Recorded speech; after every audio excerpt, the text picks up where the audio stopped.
She'll be right. You're right. She'll be right.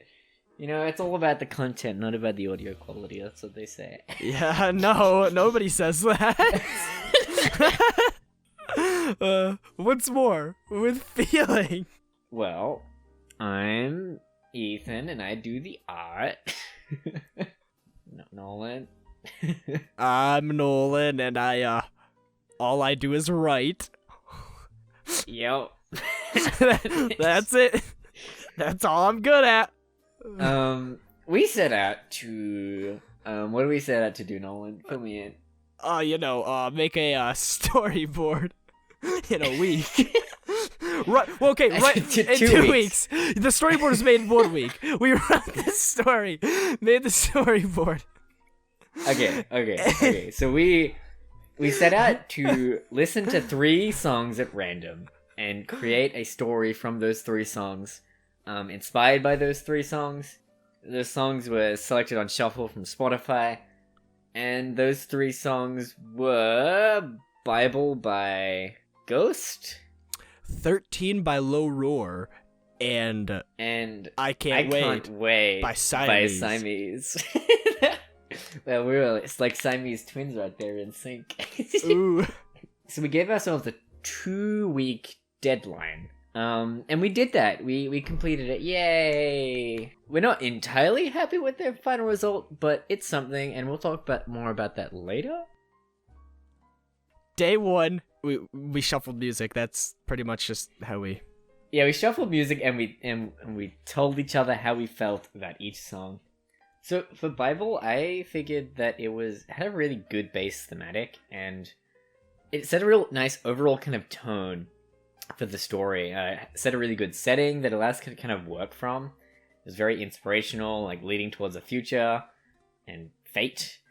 I also thought it could have like a lot of biblical kind of stories to take reference from for the thing, but we never ended up actually doing that and making up our own story. So that was fun. Nolan, what are your thoughts on it? To me, it sounded like a pretty epic song. Nice. That is exactly. Yeah, you pretty much. Yeah, that's pretty much the only thing I can say that you haven't said, because we had pretty much the same feeling on it. And I had never heard it before. I've listened to a bunch of Ghost, not that song. I know. It's kind of surprising. Yeah. I used to listen to Ghost, and then I stopped. Yeah. I gotta listen to Ghost more. All right. So the next song was Low Roar. 13 by Low Roar, which all that song was feeling. There was no lyrics. It was all instrumental. It was just mood, and it really contrasted the previous song, Bible, because Bible was really epic, and this whole kind of big thing about civilization and everything, a whole kind of story of humanity. And then Low Roar was just really kind of somber, like a single moment, one moment. It's just a single moment in a big scheme of things. And it kind of had this feeling of loneliness and like a single person in history. And that's kind of where the base sort of thematic of the middle section came from, with one moment. Nolan, what are your thoughts? Anything else to add? It gave the whole tone. Nice. That's what that song was tone and story. All right, you can say stuff for the next one now, because I keep saying everything. Yeah, you keep... I wanted to talk about 13. Feel free to talk more about 13. You said everything about 13 because it was just instrumental. Nolan. And then I Can't Wait. That was I had something I was gonna say and I lost it. You got this.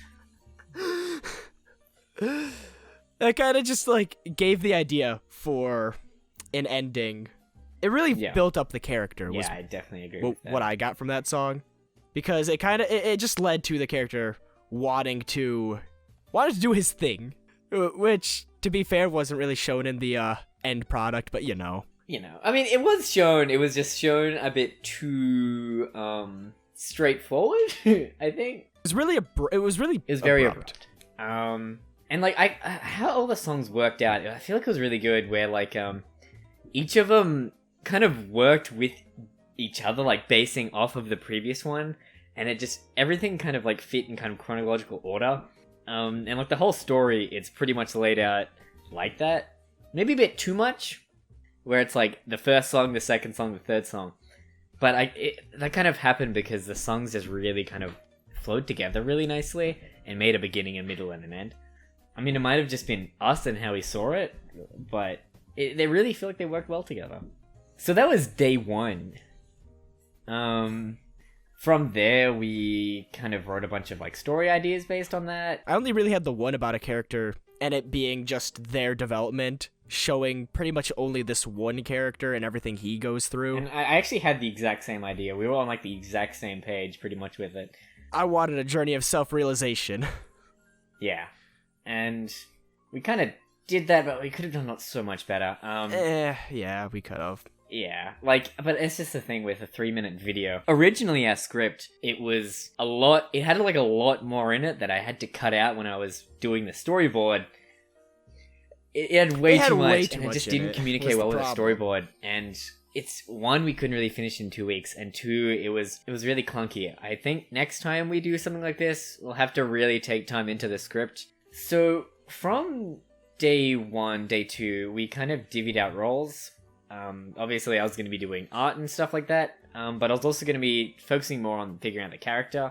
Since I'll be working on the designs, it's like easy for me to figure out what the character thinks and feels, and then draw them. And then Nolan, he worked on all of the kind of world building and lore of everything, and that was his job. A lot of my work got cut out because it didn't really like get to fit in. But it did make the story become what it was. So, you know, the finished product wouldn't have been what it is without all of it, but yeah. it had to go. So it wasn't gonna work. Yeah, I mean, you can't fit everything into a story at the end of the day. It's all just kind of there to build on it, and I think Nolan did a pretty good job of that. He kind of developed the whole kind of social system and like everything, like all these stuff, and like described sceneries for me to draw. I also designed a lot of moving parts and components that never showed up. Yeah. But it was cool, you know. It helped me like with some of the designs. Some of the design got cut out. They were cool. They looked cool. Yeah. They just didn't get to be used. Yeah. So I'm gonna just go ahead and use them myself for something else later on. Exactly. And you know, that's what this is all about. It's all about kind of just using what we're really good at the moment, and then we can take that thing and use it as reference for the future things we make, and, you know, get better at it over time. Because if you don't make stuff, you'll never realize what you're doing bad and what you're doing good, because you won't have anything to show for it. So, you know. And, you know, I think we learned a lot from this. But yeah, like, back on what you were saying about all the designs, I'll probably show up, like, a blueprint somewhere. I'm really happy with how they turned out. I use this blueprint as, like, references and stuff like that for everything. You'll probably see it in the Speedpaint. I flip between it a lot when I'm, like, designing, like, the 360-degree elevator and stuff like that, which doesn't really show that it's a 360-degree elevator other than the fact that it goes, like, right to left. I guess it's just more like a left to right elevator in the story, but... It was a lot cooler in the original concept. It was a lot cooler in our minds. Yeah, sadly, I really wanted to, like, go into Melbourne, like, see a lot of stuff used as reference, but sadly, because of, you know, quarantine, I can't really do that. So, pretty much, with the art, I sketched out all of the storyboards, kind of in one go. First, I did one kind of prettied up, just to kind of use as reference when I was sketching later on, so then I kind of know what look I want to go for. And then from there, I sketched it and I lined it, and I kept using the same shade of what I was lining with, and it was like a dark blue, and that just allowed me to get tone really quickly and like color things in really quickly. It isn't the most polished looking thing, but it gets it looking as good as possible in like the shortest amount of time, rather than like picking colors and choosing colors, and which is like a whole nother thing, and like filling all the lines. And I'd probably need to actually take more time to color things in the future, but it worked for this specifically because it had that kind of lonely single kind of tone, and like it opened up to another tone by the end of it. For the first week was entirely story writing, and that was pretty much Nolan working his ass off. That's what I did. That's what I did, all the stuff I could do. Yeah, I mean, like, I was writing like some of the script and stuff, but I was always getting Nolan to, you know, write all of his lore and stuff, and be like, Nolan, write this, give this to me by tomorrow, and he's like, You're shit. and I need this done. and then he'd do it, and then week 2 was all me making art. I worked from Monday to Friday. If I'm being completely honest, I felt really useless during the second week. And I felt so swamped. I did... Oh, jeez. On Friday, I worked for 11 hours straight. I would just, like, look at my phone, and I'd have picture after picture. Like, I worked for freaking 11 hours straight on Friday to catch up. Because I kind of slacked off the previous days. I did over half of it. I'd go to sleep and wake up, and I just see like 5 pictures. And I wasn't even showing him all of them. It was just like a couple of like my favorite ones. But I'm really happy how a lot of the images turned out. I definitely got better at doing them over time, I feel. Like, the story was a bit rushed, to be honest. But... I should... That's personally my fault. I should have sat down and, like, really refined it. I should have put an 11-hour workday on that. But, you know, you did good, and, you know, you can always improve from there. And I believe in the next projects we do. We might do something like this again. This wasn't the passion project. This was a side thing. Yeah, it was just more a learning kind of thing. Since my uni course has mostly been almost cancelled, this is my way of filling the gap. So that's fun. Yeah, we actually thought about extending the deadline when we just had so much on the script that I wasn't going to be able to do in a week of art. We were like, oh, maybe we'll extend it. But then we realized it probably wouldn't even turn out much better anyway.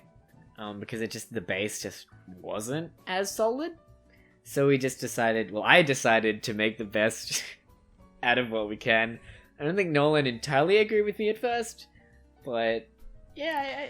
It's done. It's out of the way. We can do something better now. And I didn't want to stay working on it too much. If it went for any more than a week, I probably would have really gotten bored of it and dropped it. To be honest, I was getting over it at that point, and I had a lot less to do on it. Yep. I think we start on the 25th. 25th about that. Of April 2020. This isn't really a very educational video. Nah, it's. We'll get better at doing these eventually. Eventually, later kind of like first time. They'll get good. We'll get good, I believe. But yeah, one moment. You should go check it out. It's pretty fun. Really happy with the art. I'm happy with Nolan's voice acting. He did a great job at the start. I'm not entirely happy with my own. I feel like I could have done a lot better. But I feel like the end of it is severely lacking. The beginning, so cringy. I like the beginning. I like the beginning a lot, with him getting off the ship and going through the line and everything. I love that. I love the blue kind of color palette. That's the part that stayed the same. Which I'm glad if anything had to be changed, that we got to keep the cool part. Yeah, I think I feel like we definitely tried to fit too much in it, for the whole story. We're fitting this whole kind of cool concept, this whole world, and then also this weird moral that we didn't really have entirely refined. The story would have been better if it wasn't like we were doing a storyboard thing and it was like I just sat down and wrote a short story about it. Potentially. Maybe I'll do that. It'll be a different one, but I'll recycle the planet. I like the idea of Planet Celia. Yeah, Celia's cool. I put way too much effort into this goddamn city to not use it again. Yeah. I feel like the world building was great. Your work with the world building was awesome. Your friggin' radio host voice. We didn't really create the we tried, like you said, we tried to put a moral in, and then didn't even really refine the moral. We just we discussed it at first, and we're like, we're gonna have this type of ending, and then never touched on it again. And I think it's great. I think it was a great addition to GEIZ Afternight, which we will be uploading actually kind of pretty frequently. I got a bunch of videos planned. It'll be fun. Oh, the other one's gonna be so much better than this. They're gonna be really dumb and completely opposite. They're gonna be fun. It's gonna be great. Anyway, go check out the video on One Moment if you haven't. It's really good. No, it's not really good. It's decent. It's fun. it's something we made in 2 weeks, and we're kind of proud of it. But it could. We're proud of our own work we put in. The final result is questionable, but anyway, yeah, with Team VAA, whatever that means. Many A's. Many A's. And we'll be seeing you guys later. Yay. Yeah. Yeah. That was fun, I guess. You want me to just stop recording? Yeah. Yeah, we'll stop recording.